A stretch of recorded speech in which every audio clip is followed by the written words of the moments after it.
the light started to appear. And that's when I realized that this was death. This was my death. When I died, I was 31. What I experienced from that moment on just changed my life forever. My name is Betty J. Eadie. I am 78 years old. I had a near-death experience. My name is Jessie Sawyer, and I've had a near-death experience. If anybody had told me 10 years ago that I would have had a near-death experience, I would not have believed them. I didn't believe in these things. I didn't even believe in God anymore. I had started becoming sick, and I was going to different doctors and specialists, and nobody could figure out what was wrong with me. And eventually, after about 9 months of different tests and smaller procedures, they decided that a hysterectomy would help them kind of get a better idea of what was happening inside of me. They didn't find anything wrong on the inside. They did a uterine and ovarian biopsy, and everything was clear. So after 2 nights in the hospital, I was released to go home. It'd probably only been 6 to 8 hours, and I just felt this extreme pain in my stomach. It felt like someone had taken out my insides and put them in a blender, blended them on low power, poured gasoline on them, lit them on fire, and then shoved them back inside of me. So my husband rushed me to the ER. They admitted me. I had very low blood pressure. My heart rate was 145. I was running a low-grade fever, and they did some scans and found out that I was bleeding internally. I didn't have enough blood in my system to really put me back into a surgery. So I started receiving antibiotics. I had blood transfusions. It was probably between like 2 and 4 o'clock in the morning. And when I slept, there was no way I ever could escape the pain. But I'm staring at the wall, and it was like, the best way I can describe it is that my eyes opened, and then they opened again. And when they opened again, I was in this endless, misty, white room. It was like just this space. And the very first thing that I realized was that I was able to stand up straight, which is something that I hadn't been able to do since the surgery. And I was astonished at how perfect I felt. No pain. I felt like the perfect version of myself. And so that really stuck with me. And in the distance, I saw somebody kind of waiting.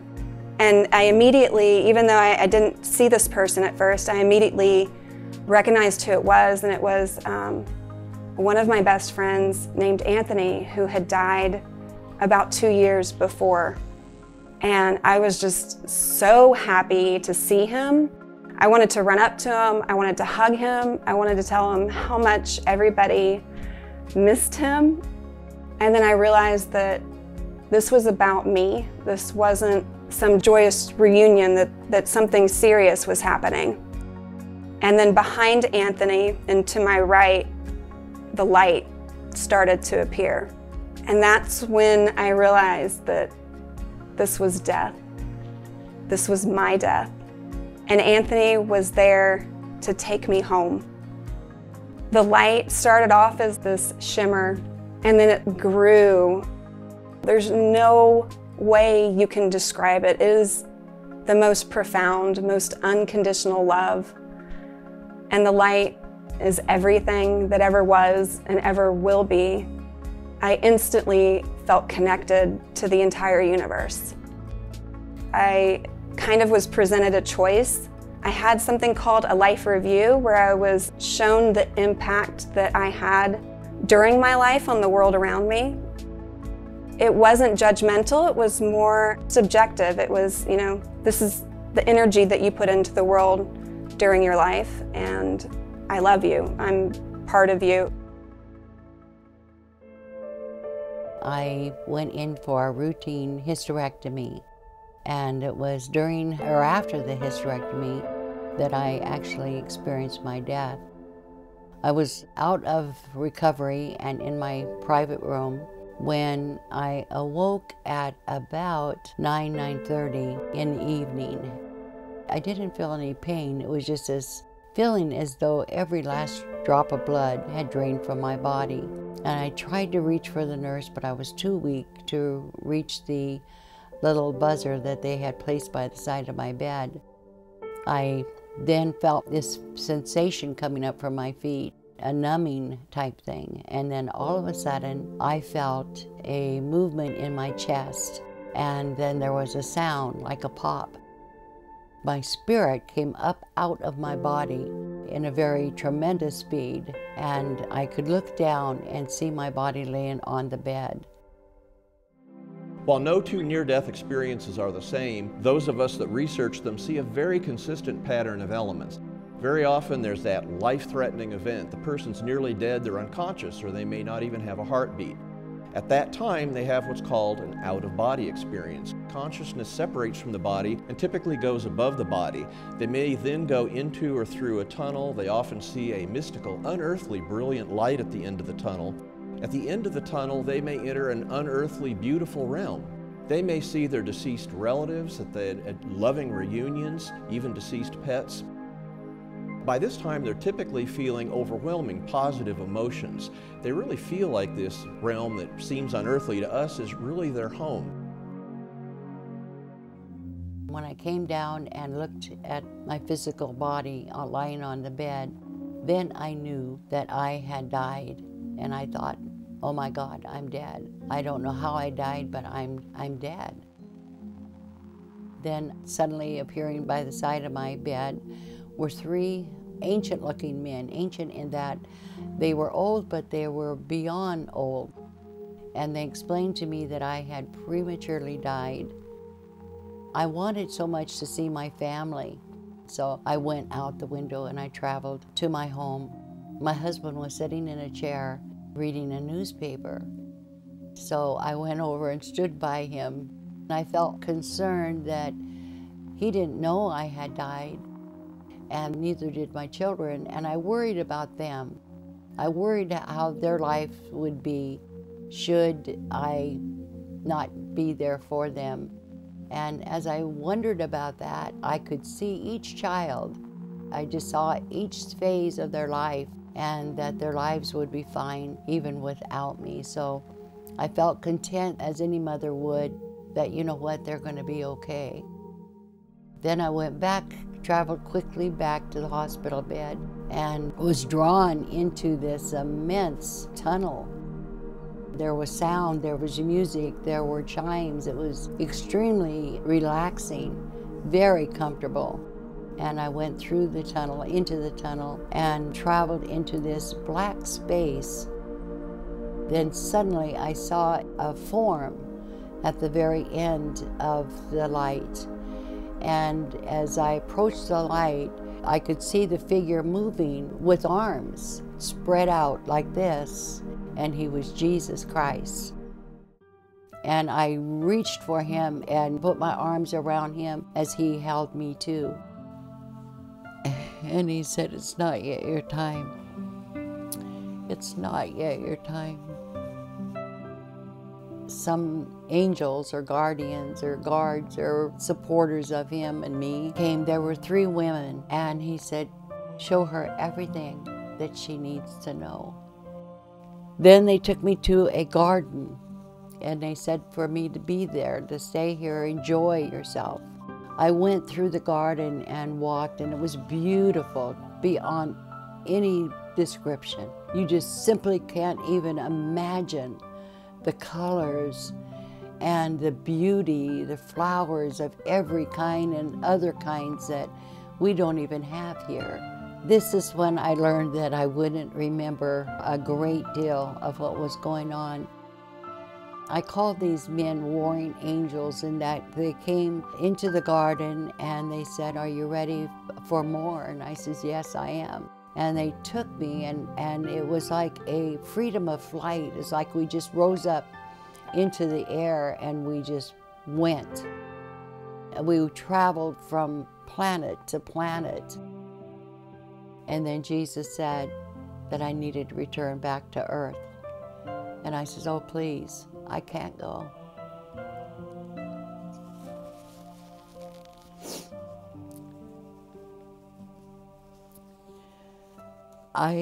Excuse me. I didn't want to leave the love that I felt there, the total acceptance. I saw a beautiful man that I recognized to be the Father, God. And I ran to him and fell at his feet, my head on his lap. And he said, you have a mission, and I want you to see what that mission entails. Then you must go back. I remember traveling quickly. The next thing I knew, I saw my body. I went into the body not because I wanted to, but because I was compelled to. And I felt the dark dankness of it. The human body compared to the spirit body is so, so different. At the end of the experience, there's often a choice about whether to stay in that beautiful realm or to return to their earthly life. When that decision is ultimately made and they return to their earthly life and they recover, then they can share their near-death experience. I was shown how my death would impact my family. So I was shown my two children, who at the time were 5 and 2 years old. I was shown what their grief would be like. I was shown how that would impact them throughout their life, that they would miss me, but that they would be okay, that their life would thrive. Another person that really stood out was my husband's grief. That grief was, I felt it. I felt his grief like it was mine. It was really intense. I wanted to float down to my husband's body, which I could see sleeping on the fold-out couch. I wanted to tell him that everything would be okay. Anthony kind of squeezed my shoulder lovingly and he smiled at me like I had answered some unspoken question.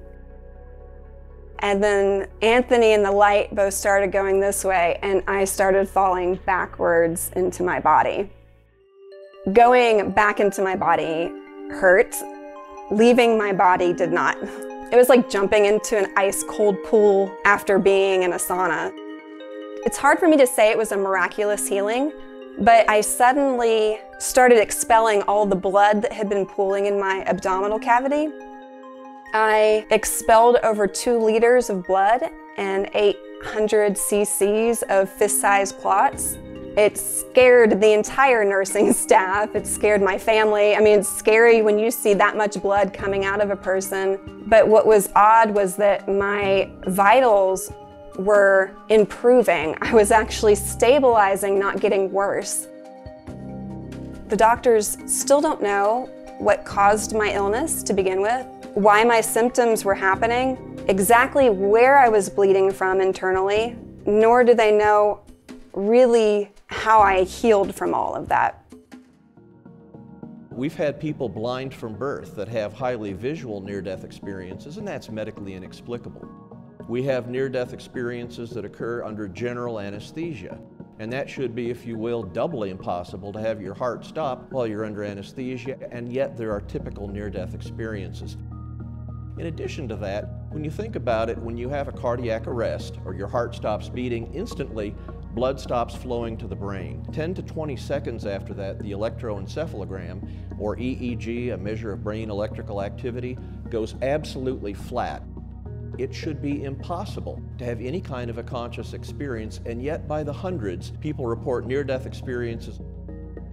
So at my checkup, I asked my surgeon, I said, I saw a light while I was in the hospital, and I was really careful. And he said, oh, I've heard of that happening to people, but I've never had a patient tell me that. And I said, well, how close was I? And he said, Jessie, you were walking the line there for a while. It was later, 5 years later, that I went to my doctor, and I said, something happened to me. I need to discuss it with you, and I want to know if you had any idea that I died.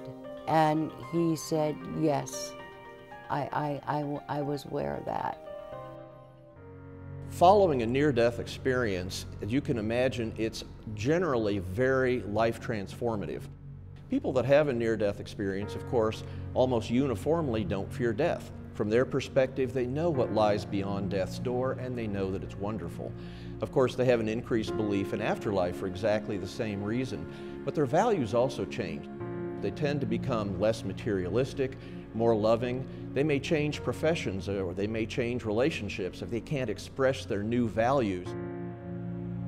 I started doing service because service is our best gift to God.